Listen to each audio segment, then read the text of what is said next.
Greetings everyone and welcome back to Inquisitive Thinking. I hope whichever part of the world you are in, you are having a wonderful day. This is part 2 of our ongoing Understanding Trigon series, in which we'll talk about the concept of similarity in triangles. Now the content of this video is shape and size of a polygon, scale factor, similar triangles, intercept theorem or basic proportionality theorem, criteria for similarity of triangles, and Pythagoras theorem. And here are the timestamps for the following content. And if you want to go to a particular topic, you can go to any of these timestamps. So let us start. Our first question is, what is meant by shape and size of a polygon? We'll first talk about the shape of a polygon. Commonly, shape is a term which is associated with the appearance of a polygon. Shape is an external boundary or outline of a polygon. For example, we have this shape over here, a four-sided polygon. Now what is the external boundary or outline of this object? The above object is said to have a rectangular shape. In similar sense, can you guess the shape of the following figures? Obviously, this one is triangular in shape, this one is square in shape, and this one is pentagonal in shape. Now we'll talk about size of a polygon. Size of a polygon is specified by its dimensions. For example, again, we have a rectangle over here.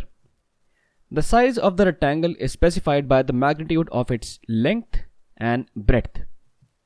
Size can also be measured as perimeter or area of the polygon. The concept of size originated from the process of measuring by comparing a larger to a shorter. Now you must be thinking, what does that mean? Suppose we have two lines here of unknown lengths, this white one and this blue one. Let's take the blue one as the reference scale. Upon inspection, we'll see two blue lines, whole blue lines together can measure one whole white line, like this. Even though the lengths were unknown, we can tell by inspection that one white line is 2 times the length of one blue line, because it takes two blue lines to measure one complete or one whole white line. So here we can say that out of these two lines, white line is of greater size. Now we'll talk about comparing shape and size of two polygons. Let us ask two simple questions. When does two polygons are said to be of same shape, and when does two polygons are said to be of same size? Now if you already know the answers to these questions, feel free to comment down below. We'll talk about the polygons having same shape. Two polygons having equal number of sides are said to be of same shape when and only when all the corresponding sides are in same proportion, all the corresponding angles are equal. Such polygons are also said to be similar to each other. Now let's look at the following illustrations. Here we have two rectangles ABCD of given length and breadth and PQRS of given length and breadth. Upon inspection, you will see that AB is 1.5 times of PQ, BC is 1.5 times of QR, CD 1.5 times of RS, and DA is 1.5 times of SP. So the corresponding sides are in same proportion. Angle A is equal to angle P, angle B is equal to angle Q, angle C is equal to angle R, and angle D is equal to angle S. So the corresponding angles are also equal. Now even if I rotate this PQRS rectangle, the following relations are still valid. So the orientation is irrelevant. So we'll say that rectangle ABCD is similar to rectangle PQRS, since both of these conditions are fulfilled. Now can you explain why the following polygons are not similar to each other? We have the following relations still valid, so the corresponding sides are in same proportion, but the corresponding angles are unequal. This is the reason the following polygons are not similar to each other. Again, we'll take these two rectangles and we'll write these relations as it is. From here, we can see AB upon PQ is equal to 1.5 upon 1, BC upon QR 1.5 upon 1, CD upon RS again 1.5 upon 1, and DA upon SP is equal to 1.5 upon 1. Or if I do the reciprocal of these relations, I'll get this relation. So that right hand side becomes 1 upon 1.5 in each. So the required conditions for two polygons having equal number of sides to be similar to each other can be restated as ratio of all the corresponding sides must be equal and all the corresponding angles must be equal. This ratio is called scale factor or representative fraction, which we will discuss later. So again, bringing back these two polygons or these two rectangles and bringing back the ratios of corresponding sides which were equal. In this case, scale factor is said to be equal to 1.5, which is the right hand side. Or if I consider these ratios, in this case scale factor is going to be 1 upon 1.5. So how come there are two scale factors for only one pair of polygons? This question will be addressed in the later section of the video. Now we'll talk about two polygons having same size. Two polygons having equal number of sides are said to be of same size when and only when all the corresponding sides are equal and all the corresponding angles are equal. Such polygons are also said to be congruent to each other. Let's look at the following illustration. Here we have rectangle ABCD of given length and breadth and rectangle PQRS of given length and breadth. If you see here closely, the corresponding sides are all equal to each other, and if you find the ratios of corresponding sides, this will come out to be 1. So ABCD and PQRS are congruent to each other. Needless to say that all the corresponding angles are also equal, since all of them are 90 degrees each. If you look at the pairs of these polygons of given lengths, here we have a square of side 2 units. We have equilateral triangles of side length A units, and we have a hexagon of side length H units. All of them are congruent to each other since corresponding sides are equal and corresponding angles are equal. Here is something interesting to notice. If two polygons are of same size, then they are also of same shape. But it's not necessary for two polygons of same shape to be always of same size. Here I'm coloring these two phrases of same shape and these two phrases of same size. So these two statements can also be written as, if two polygons are congruent, they are also similar. But it's not necessary for two similar polygons to be always congruent. Now one question for you. What is the scale factor in case of congruent polygons? If you know the answer, comment it down below. Now we'll talk about a scale factor. In general, scale factor is a number which scales or multiply some quantity. In geometry, scale factor is a number which when multiplied to side lengths of a polygon either enlarges or upscale or contracts or downscale the polygon, resulting in a new polygon which is similar to the original polygon. If you want to pause the video and read the definition again, feel free to do so. Here I'm highlighting enlarges, that is upscale, and contracts, that is downscale. And the whole discussion is going to focus on these two words. So let's look at the following illustration. Here we have ABCD rectangle of given length and breadth, which is our original rectangle. Let us assume the scale factor of 2. All we have to do is to multiply each side of ABCD by the scale factor to obtain the length of the corresponding sides of the newly generated polygon PQRS. So twice of AB is equal to PQ, which is going to be the corresponding side of the newly generated polygon. Twice BC is equal to QR, twice of CD equals RS, and twice DA equals SP. So finally we'll get a polygon PQRS, which is an upscaled version of our original polygon ABCD. PQRS is similar to ABCD. When scale factor is greater than 1, the scaled figure is enlarged and the original figure is said to have been upscaled. So in this case, scale factor was equal to 2, so the original figure is now said to have been upscaled.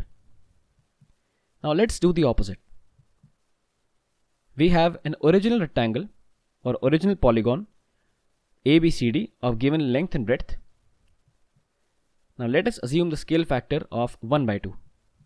Again, we'll have to multiply each side of ABCD by this scale factor to obtain the length of corresponding sides of the newly generated polygon PQRS.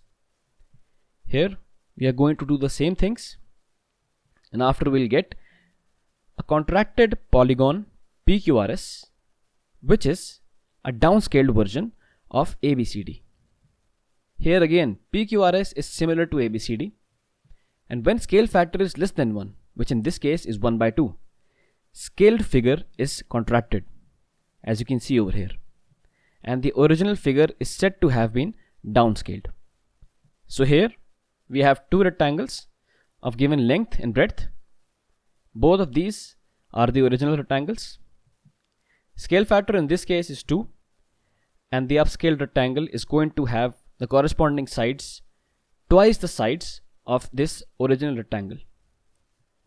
So the scale factor can also be interpreted like this. In the denominator, we have a side of original or reference polygon, and in the numerator we have the corresponding side of the upscaled polygon. In this case, scale factor is 1 by 2, and the original polygon is now said to have been downscaled to this. And again, scale factor in this case can also be interpreted like this, in which we have a side of original or reference polygon in the denominator and its corresponding side of the downscaled polygon in the numerator. So now let's bring back the previous example. We had two polygons ABCD and PQRS. For the same set of rectangles, we had two different values of scale factor, that is 1.5 and 1 upon 1.5. Both are actually reciprocals of each other, as you can see. It only depends on the reference rectangle you choose. Either it is PQRS or ABCD. Reference rectangle or original rectangle, whatever you want to call it. If PQRS, the smaller one, is the reference rectangle, then ABCD is upscaled one. So in this case, scale factor is 1.5. So 1.5 times of PS, that is this one, is equal to AD. Or you can interpret this relation like this. 1.5 is equal to AD upon PS. Now we have seen that scale factor can be interpreted like this, where we have a side of original or reference polygon in the denominator and its corresponding side of the upscale polygon in the numerator. So the side of original or reference polygon is PS, which is in the denominator, and the corresponding side of the upscaled polygon is in the numerator, which is AD, that is again here in the numerator. Now if ABCD is the reference rectangle, then PQRS is the downscaled one. In this case, scale factor is 1 upon 1.5. So 1 upon 1.5 into AD equals PS, which can also be interpreted like this. And scale factor denominator is equal to a side of original or reference polygon, which in this case is AD, is in the denominator, and its corresponding side, that is corresponding side of AD of the downscaled rectangle, is PS, that is over here. I hope you got the gist of the scale factor by now. So we'll have a new set of rectangles ABCD and PQRS of given length and breadth. Here the ratios of corresponding sides are equal, that is equal to 1 by 2, and obviously the corresponding angles are also equal to each other. Therefore ABCD and PQRS are similar to each other. Now I'm going to draw a diagonal in both of these rectangles, and we'll see what are the lengths of these diagonals. Upon using Pythagoras theorem, you can easily find the values of these diagonals. This one is of 5 units and this one is of 10 units. Surprisingly, the diagonals are also in the same proportion, that is AC upon PR is equal to 1 by 2. Keeping these things in mind, we are going to start the topic of similar triangles. Two triangles are said to be similar to each other when and only when ratios of corresponding sides are equal and corresponding angles are equal. These two are the necessary conditions for two triangles to be similar to each other. So first we'll talk about the ratio of corresponding sides are equal. Here we have two triangles ABC and PQR. So AB upon PQ is equal to BC upon QR, which is equal to CA upon RP. In this case, the values of these ratios is obviously less than 1, since the numerators in these ratios belong to the smaller triangle ABC. Next point is, in these triangles, corresponding angles are also equal. That is, angle A is equal to angle P, angle B is equal to angle Q, and angle C is equal to angle R. For triangles ABC and PQR to be similar, the following relations must hold true. And these are the following relations. In triangle ABC and PQR, point P is corresponding to point A. So point P is corresponding to point A, and point Q is corresponding to point B, and point R is corresponding to point C. This is the reason we write triangle ABC. This is a sign of similarity. Triangle ABC is similar to triangle PQR and not triangle ABC is similar to triangle PRQ. Since we want to write the corresponding vertex points while representing two triangles to be similar. But in order to check the truth of the following relations, all of the 6 sides and 6 angles need to be of a known value, which sometimes is not provided and not even necessary. So the criteria of similarity of two triangles are a set of conditions enough to prove two triangles to be similar. Why? We'll look at it in the later section. But first we'll talk about the intercept theorem, aka basic proportionality theorem. When two intersecting lines are intercepted by a pair of parallel lines, the intersected lines are said to have been divided into equal ratios. So here we have two sets of intersecting lines. Here this one is getting intercepted by these two parallel lines, and another way that two parallel lines can intercept these intersecting lines is this. So let's name the points of intersection. Here, according to the intercept theorem, OA upon AB is equal to OC upon CD. So if we look in this figure, OA upon AB is equal to OC upon CD. Similarly, this relation holds true in this figure also. OA upon AB and OC upon CD. And also, OC upon OD is equal to OA upon OB is equal to AC upon DB. So here OC upon OD is equal to OA upon OB, which is equal to AC upon DB. And these ratios are also valid in this one. So I'll leave the visualization process to you. Intercept theorem is equivalent to the theorem about ratios of sides in similar triangles, which is called the basic proportionality theorem. Traditionally, this theorem is attributed to Greek mathematician Thales. That is the reason this theorem is also known as Thales' theorem. Following is a derivation for ratios in the intercept theorem. Here we have a triangle ABC. So we'll draw DE, which is parallel to BC. Next we'll join CD and BE. And finally we'll draw DG and EF, which are altitudes on base AC and AB respectively. It means EF is perpendicular to AB and DG is perpendicular to AC. So in this box we are going to write some essential information. Area of ADE is equal to half AD into FE, that is half base into height. This is ADE, or this area can also be written as half of AE into DG. Now area DEB is equal to half BD into FE, and area EDC is equal to half EC and DG. Now if you are facing trouble understanding the areas, go ahead and pause the video. Try to correlate every relation, every area to this figure, and eventually you'll get it. If you find the ratio of area ADE and area DEB, here I'm taking out of these two areas of ADE the first one, and area of DEB this one. You'll see that common factors are FE and half. So the common factors are going to be cancelled out. The rest is AD upon BD, which is equation 1. Similarly, we'll find the ratio of area ADE and area EDC. In this case, I'm taking area AED equal to this one, and area EDC is here. Common factors are DG and half. After eliminating the common factors, we'll get AE upon EC, and we'll name this equation 2. But area of DEB is equal to area of EDC. Here is DEB and here is EDC. Why is the area equal? Remember the theorem which says triangles on same base, which is DE, and between same parallels, which is DE and BC, have equal areas. So these two triangles are on the same base and between same parallels. So if we look closely, the left hand sides of equation 1 and 2 are same. Since the numerator is already same and denominators, the areas are also equal. Therefore, right hand side will also be the same.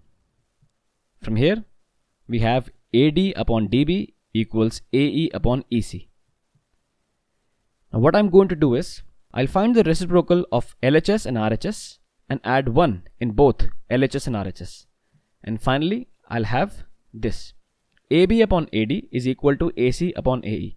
Again, if you're having trouble understanding this relation, pick up a pen and paper and do this step on your own. You'll eventually get to this step.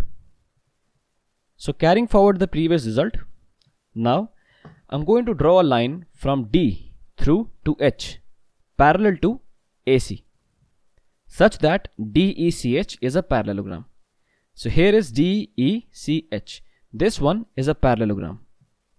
Using similar steps used earlier, we can write AB upon AD equals BC upon CH. But CH is equal to DE. Here is DE and here is CH.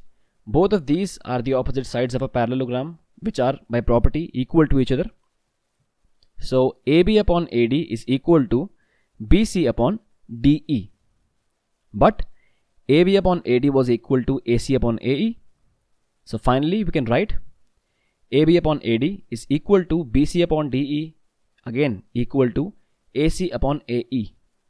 So in triangle ABC and triangle ADE, this ratio is valid, and angle BAC is equal to angle DAE, which are actually the same angles. And angle ABC, this one, and angle ADE, which is this one, are again going to be equal since DE is parallel to BC. So these two angles are corresponding angles. For the similar reason, angle ACB and angle AED are also equal to each other.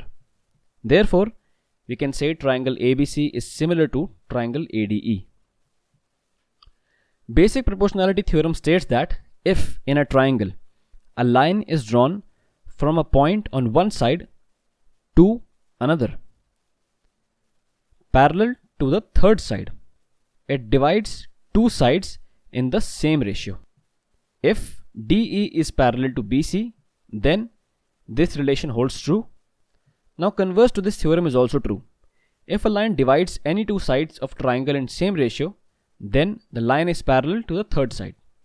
So in this case, if becomes this relation and then become this relation. Now let's talk about a special case. When the line parallel to the base bisects other two lines, basic proportionality theorem becomes midpoint theorem. So here DE is bisecting AB and AC, which divides AB in 1:1 ratio and AC again in 1:1 ratio. So AB upon AD is equal to BC upon DE is equal to AC upon AE is equal to 2 upon 1. So by this theorem, we know that DE is half of BC, or BC is twice the length of DE. Midpoint theorem is a special case of basic proportionality theorem, which I guess you have studied in your class 9th, since basic proportionality theorem is a theorem that you study in class 10th. So this is a thing which is worth remembering. Now we'll talk about criteria for triangles to be similar to each other. In order to check the similarity of two triangles, values of all the 6 angles and 6 sides are not always required. In fact, there are different criteria to prove two triangles to be similar, which involves relationship between fewer corresponding parts of the triangle. First, we'll talk about the SSS rule of similarity. Here we have two triangles ABC and PQR. The rule says if in two triangles, sides of one triangle are proportional to the sides of other triangle, then the corresponding angles are also equal, which implies that both triangles are similar. So if AB upon PQ is equal to BC upon QR is equal to CA upon RP, then angle A is equal to angle P, angle B is equal to angle Q, and angle C is equal to angle R. Now how did we get to this relation? Using basic proportionality theorem. Hence, triangle ABC is similar to triangle PQR. Second is triple A rule of similarity or double A rule. If in two triangles corresponding angles are equal, then their corresponding sides are in same ratio, which implies that two triangles are similar to each other. So in this case, if becomes angle A equals angle P, angle B equals angle Q, and angle C equals angle R. Then the following ratios are equal.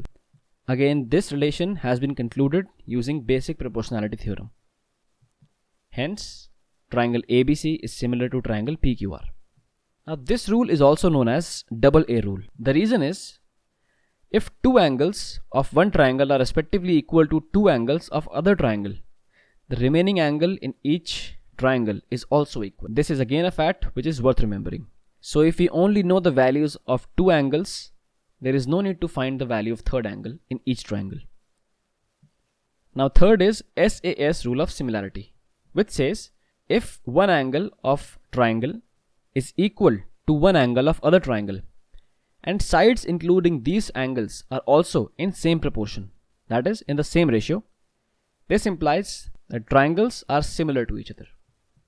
For example, if angle B here is equal to angle Q and AB upon PQ is equal to BC upon QR. Remember, AB and BC contains angle B, and PQ and QR contain angle Q. Then triangle ABC is similar to triangle PQR. Just for your understanding, AB upon PQ is equal to BC upon QR, and angle B is equal to angle Q. Now this is just an example. At last, we'll talk about the Pythagoras theorem. In a right angle triangle, square of hypotenuse is equal to sum of squares of its base and perpendicular. So here we have a right angle triangle ABC, in which angle ABC is equal to 90 degrees, and we have to prove that AC square is equal to AB square plus BC square. This is actually what theorem says, but we are going to perform a small proof. So first we'll draw a perpendicular BD to AC. Here angle BDA is equal to angle BDC, that is 90 degree each. So here is angle BDA and here is angle BDC. In triangle ABD and triangle ACB, angle BDA is equal to angle CBA since both of them are 90 degrees, and angle BAD is equal to angle CAB since both of them are essentially the same angle. Therefore, triangle ABD is similar to triangle ACB. This is done by double A rule. Since these two angles are already equal in these two triangles, the remaining angle in each triangle is also going to be the same. So from here we can write AD upon AB is equal to AB upon AC. And after cross multiplying, I'll have AB square equals AC into AD. So I'm going to keep it here so that we can use it later. Now in triangle CBD, that is CBD, this one, and the original triangle CAB, that is the whole triangle, angle CDB is equal to angle CBA, which is 90 degrees each, and angle BCD is equal to angle ACB, which are essentially the same angles. Hence, triangle CBD is similar to triangle CAB. Again, this is done by double A rule of similarity. So from here we can write CB upon AC equals CD upon CB. Now you must be thinking why I'm not including the ratios of third side, because it is not necessary for the proof. After cross multiplying, I'll have CB square equals AC into CD. So this is again going in this box, and now I'm going to add these two equations such that left hand side becomes this and right hand side becomes this. You can see a common factor, that is AC. So we'll take out AC as common factor, and the remaining factor becomes AD plus CD, and AD plus DC or CD equals whole AC. So AB square plus CB square is equal to AC into AC, which in turns become AB square plus CB square equals AC square, which is the thing that we intended to prove from the start. So the converse of Pythagoras theorem also holds true, which says in a triangle, if square of one side is equal to the sum of squares of other two sides, then angle opposite to the first side is the right angle. So if AC square is equal to AB square plus BC square, then angle B is equal to 90 degrees. Now before we finish, I'm going to leave you with a task to perform on your own. The ratios of two similar triangles is equal to the square of ratios of their corresponding sides. Now try to prove this relation. Area of triangle ABC, this one, upon area of triangle PQR, this one. These two are similar triangles. Now this is given.